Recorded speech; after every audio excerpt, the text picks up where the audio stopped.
Saya Caca dan ini teman saya Anci. Kami akan menjelaskan tentang program PHP. Ya.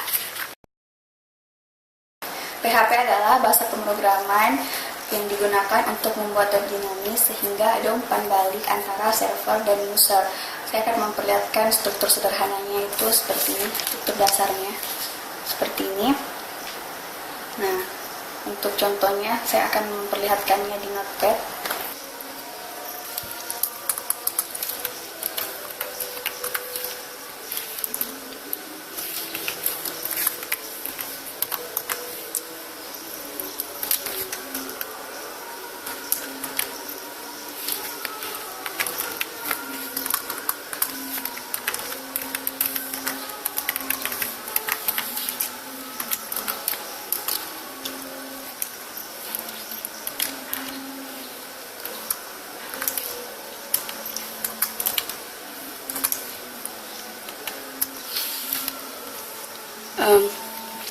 Setelah itu kita akan membukanya dengan cara dengan online, tapi sebelumnya kita akan menyimpannya dulu dalam file seperti ini, save. Terus kita masuk ke D, kita cari folder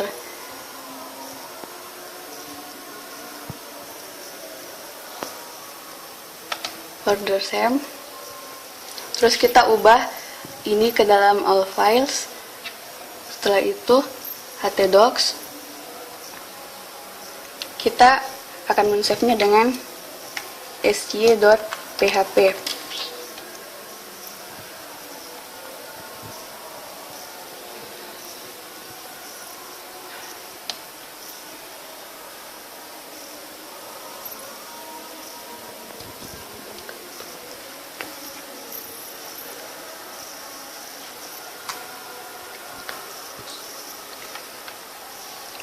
Terus kita membuka localhost.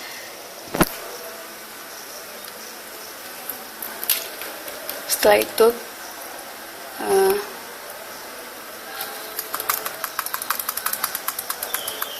kita buka dengan folder sj.php. Untuk mengisi kolom komentar kita gunakan 3 cara. Yang pertama itu seperti ini, yang kedua seperti ini, dan yang ketiga seperti ini. Untuk yang pertama, itu bisa memuat 1 baris atau lebih.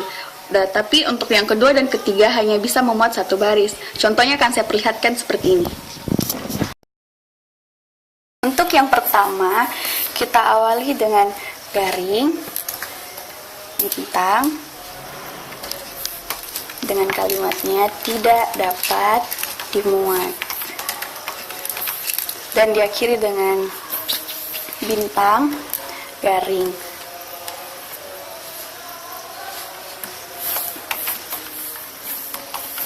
Kita akan membukanya di browser. Untuk outputnya, maksudnya kita akan melihatnya di browser seperti ini.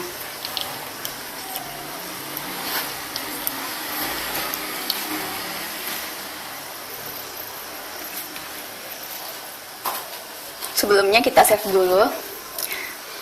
Selanjutnya kita akan melihat outputnya di browser seperti ini.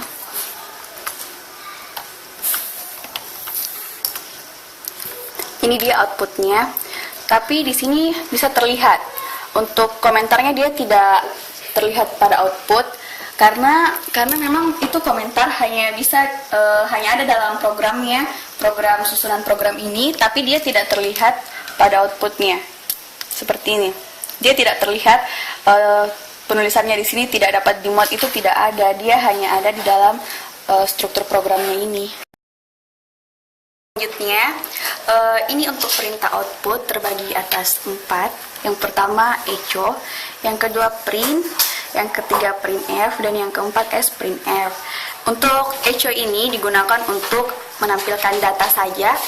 Yang printf ini sama, dia juga menampilkan data, tapi dia juga dapat menampilkan array. Yang ketiga, printf ini untuk menampilkan data yang terformat. Dan yang keempat, dia tidak menampilkan data, tapi dia membuat nilai variabel nilai variabel string. Jadi dia tidak menampilkan data, tapi dia membuat data seperti itu. Contohnya bisa dilihat seperti ini. Untuk contoh print output echo seperti ini, saya akan memperlihatkan yang selanjutnya. Untuk contoh print, saya buka di file, open. Di sini saya ganti all files supaya datanya bisa terlihat. Terus saya ketikkan print.php.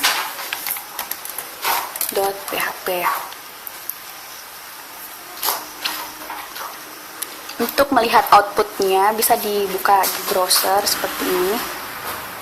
Di localhost kita tuliskan print.php. Ya, ini contoh menggunakan print. Saya akan menjelaskan mengenai tipe data pada program PHP. Tipe data program PHP ada 8 macam. Yang pertama adalah tipe integer. Tipe integer ini dia memuat angka dari minus 2 miliar sampai kira-kira plus 2 miliar. Kemudian untuk double atau float itu biasa digunakan untuk angka yang berjenis pecahan atau koma-koma. Untuk contohnya akan saya perlihatkan seperti ini. Kita buat yang baru.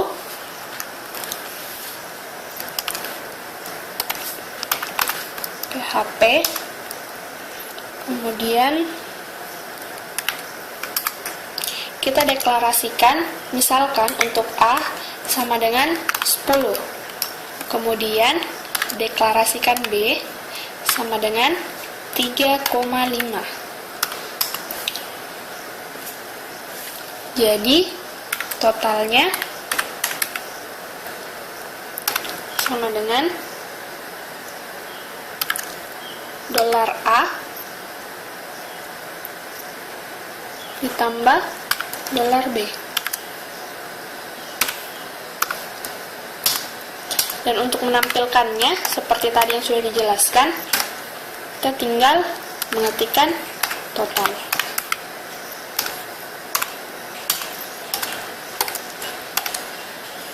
Kita save.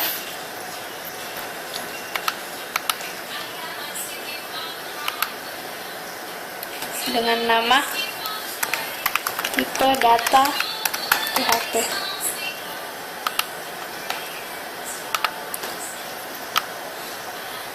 Kita lihat hasilnya 13,5. Oke, selanjutnya saya akan membahas mengenai identifier. Identifier ini sangat berguna ketika kita akan mendeklarasikan variabel. Ini adalah contoh penggunaan identifier. Bisa dilihat. Yang pertama diawali dengan tanda dolar.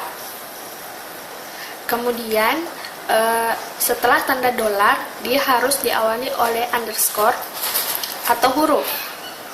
Kemudian setelah itu bisa berupa huruf atau underscore atau angka, dan tidak boleh ada spasi.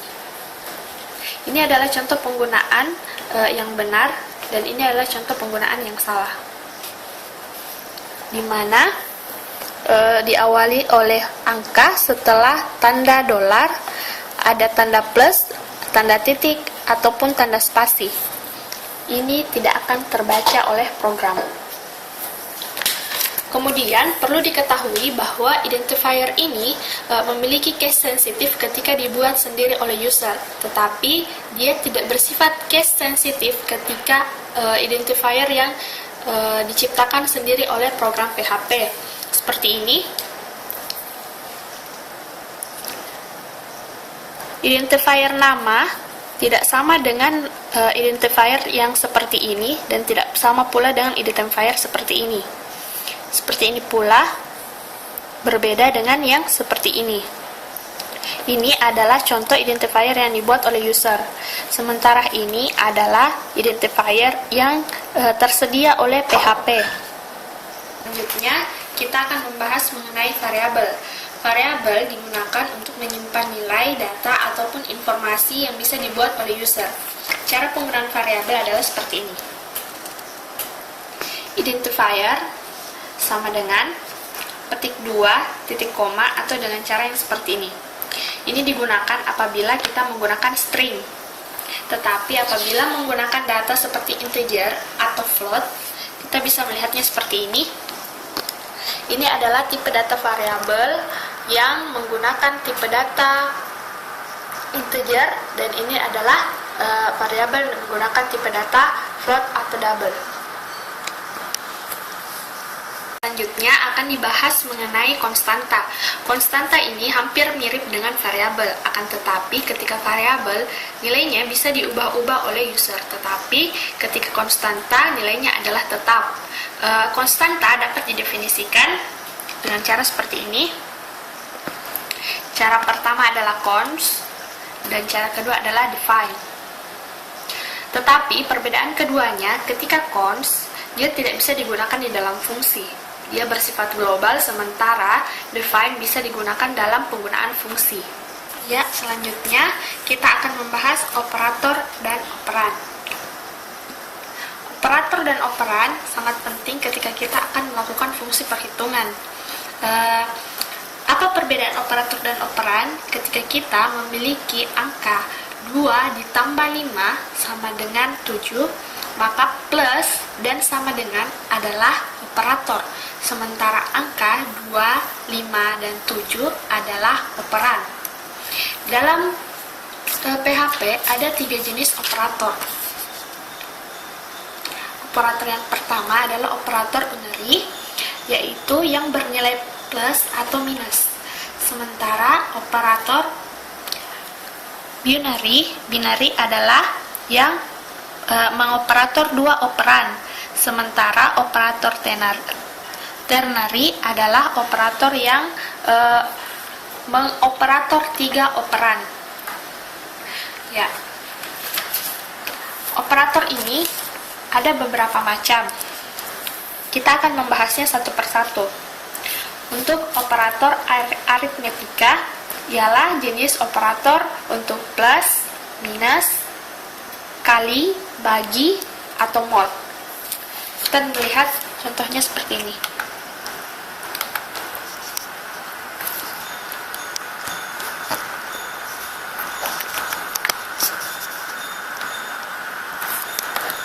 Ya, kita lihat, kita definisikan dolar A sama dengan 10, dolar B sama dengan 8, dan pendefinisian untuk C yang minus 11,5 didefinisikan dengan minus dolar C sama dengan 11,5.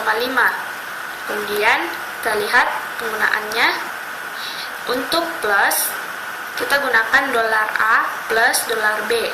Sementara untuk minus bisa kita gunakan di sini minus. Kemudian untuk kali, dolar A kali dolar B, kemudian dolar A bagi dolar B, dan dolar A persen dolar B digunakan untuk mod atau sisa bagi. Selanjutnya kita akan membahas mengenai seleksi kondisi. Seleksi kondisi ini sama seperti yang lain-lainnya, program lain, bahasa pemrograman lain menggunakan if. If ini memiliki struktur seperti ini. Kita langsung lihat contohnya.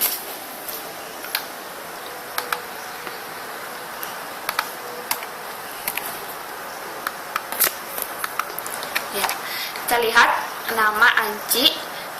Jika namanya Anci, maka akan tercetak selamat datang Anci di PHP. Kita lihat if. Ya, selamat datang Anci di PHP. Tapi ketika saya mengganti di sini ke Y, maka tidak akan tampil apa-apa. Untuk yang kedua, kita akan menggunakan if else. If else ini berguna ketika statement yang pertama if tidak terpenuhi, maka statement kedua yang akan terpenuhi. Kita akan langsung lihat contohnya.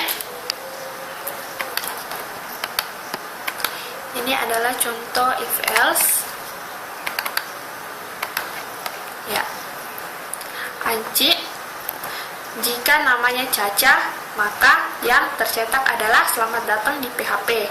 Tapi jika saya mengganti namanya di sini Anci, maka yang akan tercetak adalah selamat datang Anci. Mari kita lihat jika dia if else. Selamat datang di PHP, karena saya menuliskannya Caca. Ya, selanjutnya kita akan bahas mengenai perulangan. Perulangan yang pertama adalah for. Memiliki statement seperti ini. Ini adalah struktur dasarnya untuk start, condition, increment. Dia memiliki statement seperti ini. Untuk lebih jelas, mari kita lihat programnya. For,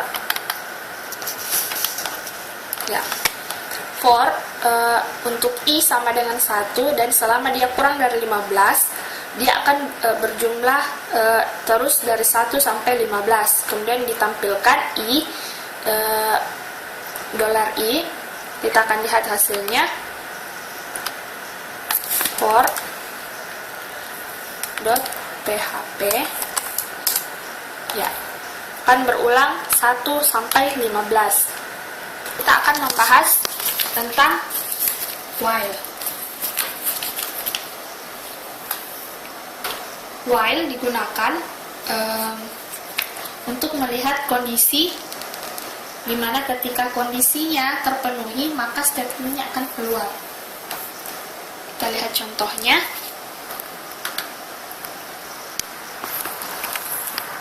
While, ya, ketika i kurang dari 10, maka yang dideklarasikan SI dengan berjumlah terus ditambah 1.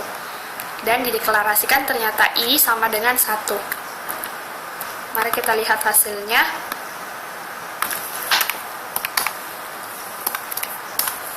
Ya, dia karena i yang tadinya adalah kurang dari 10, maka dia menjumlahkan 1 sampai 2, 2 ditambah 1, 3 ditambah 1, dan begitu seterusnya. Ya, selanjutnya kita akan membahas mengenai fungsi dan prosedur. Untuk yang pertama kita akan membahas mengenai fungsi. Fungsi sangat diperlukan ketika kita membuat program. Ini adalah struktur dari fungsi. Fungsi, nama fungsi, kemudian parameter pertama dan parameter kedua. Kemudian kodenya dan return dari nilai akhir. Ini berguna untuk menghentikan dari fungsi tersebut ketika telah terpenuhi. Dan cara untuk memanggilnya cukup untuk memanggil parameter pertama dan parameter keduanya. Ya, prosedur ini berbeda dengan fungsi karena jika fungsi nilai yang ditentukan oleh user dapat dikembalikan ke dalam fungsi, kemudian akan dijalankan. Tetapi untuk prosedur nilainya ditentukan oleh nilai dari fungsi prosedur itu tersendiri. Dia tidak bisa berubah-ubah. Dan cara penggunaan untuk prosedur adalah seperti ini. Fungsi nama prosedur dan kode programnya. Untuk memanggilnya cukup dengan memanggil nama fungsi prosedur. Sekarang saya akan menjelaskan tentang array. Array itu digunakan untuk menyimpan variabel yang berbeda dengan tipe data yang sama. Beberapa variabel maksudnya dengan tipe data yang sama. Dan struktur dasar yang pertama itu seperti ini. Ini name, value, terus key-nya. Akan saya perlihatkan di programnya itu seperti ini. Yang saya perlihatkan struktur dasarnya seperti ini. Nah, di sini ini adalah name-nya, ini adalah value-nya, dan ini adalah key-nya. Dan nanti untuk output-nya, jadi kita tinggal memanggil print untuk name-nya, kita tinggal memanggil name-nya. Saya akan perlihatkan output-nya pada browser. Ini dengan Kita ganti berdasarkan nama filenya.